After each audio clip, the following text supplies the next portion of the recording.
సైబరాబాద్లో మళ్ళా ఒక విషయం మిమ్మల్ని అడుగుతున్నా.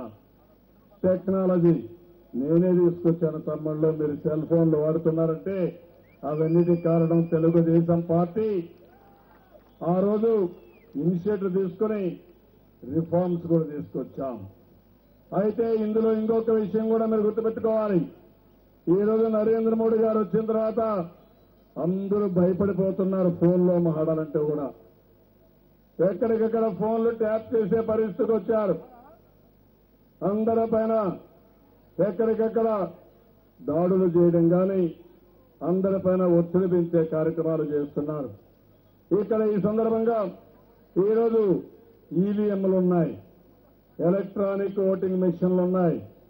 మీరు ఆయుధ పట్టు కూడా జాగ్రత్తగా ఉండాలి.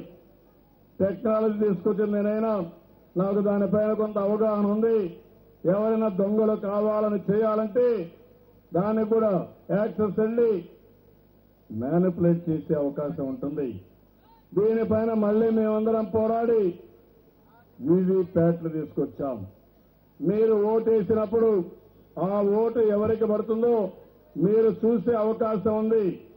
మీరు చూసినప్పుడు మీరు అనుకున్న అభ్యర్థికి కాకుండా వేరే వాళ్ళకి పడితే ఇమ్మీడియట్ గా అక్కడ రిటర్నింగ్ ఆఫీసర్ని గట్టిగా పట్టుకుని ఆ మెషిన్ చెక్ చేయించాల్సిన అవసరం ఉంది. ఇది కూడా మీ బాధ్యత. లేకపోతే మనం ఒకదానికి ఓటేస్తే అది ఇంకొక దానికి ఓటు కానిపోతే నష్టపోతామని చెప్పి కూడా నేను మీకు తెలియజేస్తున్నా. ఇలాంటివి చాలా ఉన్నాయి.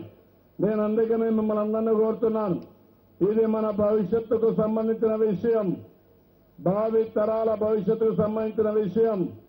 ఆ రోజు నేను కష్టపడింది ప్రజల కోసం కష్టపడ్డా, సంపద సృష్టించా.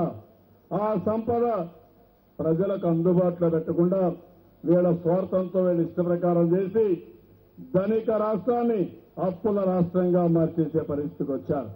అందుకే నేను మిమ్మల్ని కోరేది ఈ ఎన్నికల్లో ఇంకొక విషయం కూడా చూడండి.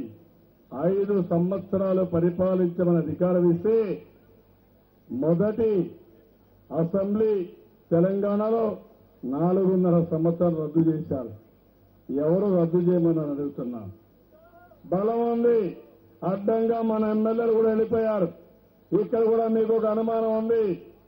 ముందు ఎమ్మెల్యేలు పోయారు, మళ్ళా ఇలాంటి వాళ్ళు ఏం చేస్తారంటే ఈసారి మాత్రం మంచి అభ్యర్థుల్ని ఆనంద ప్రసాద్ లాంటి వ్యక్తుల్ని పెట్టాం. మీ తరపున ఉంటారు, ఎక్కడ తప్పుడు పనులు చేయరు. నేను ఇంకోటి కూడా చెప్తున్నా, రాబోయేది తెలంగాణలో ప్రజాకూటమి ప్రభుత్వం, జరగబోయేది ప్రజాహితం. మీరందరూ కూడా, నేను కానీ రాహుల్ గాంధీ గారు కానీ మేమంతా మీకు హామీ ఇస్తున్నాం. తప్పకుండా అందరం కలిసి పనిచేస్తాం. మెరుగైన పాలనకు శ్రీకారం చుడతాం. ఇక్కడ ఎలాంటి ఇబ్బంది లేకుండా మేము అండగా ఉంటామని మరొకసారి మీకు తెలియజేస్తూ, మీరు ఆలోచించాల్సింది రేపు జరిగే ఎన్నికల్లో ప్రజాకూటమిని గెలిపించడం కోసం ప్రతి ఒక్కరూ ముందుకొచ్చి గెలిపిస్తారని చెప్పి మరొకసారి ఆశిస్తూ గట్టిగా మీరందరూ చెప్పాలి.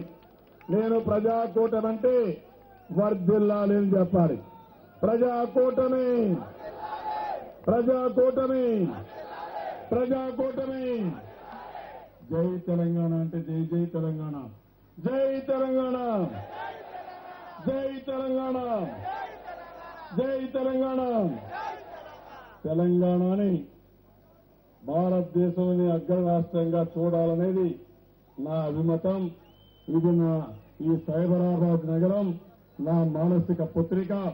ఇది ఎంత అభివృద్ధి అయితే అంత ఆనందపడే వాళ్ళల్లో మొదటి వ్యక్తిని నేనేనని చెప్పి మరొకసారి మీ అందరికీ తెలియజేసుకుంటూ, అది జరగాలంటే ప్రజాకూటమిని గెలిపించాలని మరొకసారి కోరుకుంటూ అందరికీ నమస్కారాలు.